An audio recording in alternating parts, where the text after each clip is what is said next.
చంద్రబాబు నాయుడు గారి ప్రభుత్వాన్ని అడుగుతా ఉన్నాను. ఆయన అడుగులకు మడుగులెత్తే పోలీసు అధికారులను అడుగుతా ఉన్నాను.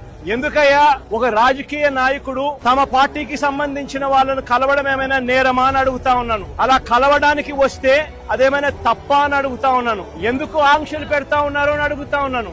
నా కార్యక్రమానికి నన్ను అభిమానించే వాళ్ళు ఎవరైనా కూడా వస్తే తప్పేమిటి అని అడుగుతా ఉన్నాను. వాళ్ళని రానివ్వకుండా ఏకంగా రోడ్లన్నీ తోవారు. సందులు బొందులు ఎక్కడి నుంచి అయితే బండ్లు వస్తాయని అనుకుంటున్నారో, 2 వీలర్స్ వస్తాయని అనుకుంటున్నారో రాకుండా చేసేందుకు ఏకంగా రోడ్లను తోవిన అధ్వానమైన పరిస్థితి బహుశా ప్రపంచ చరిత్రలో ఏ రాజకీయ పార్టీకి ఉండదేమో, ఒక చంద్రబాబు నాయుడు గారి పార్టీకి తప్ప. నిజంగా ఒక ప్రతిపక్ష నాయకుడిని చూసి చంద్రబాబు నాయుడు ఇంతగా భయపడతా ఉన్నాడంటే నిజంగా చంద్రబాబు నాయుడు గారు ఎక్కడైనా బావి చూసుకొని దుంకాలి.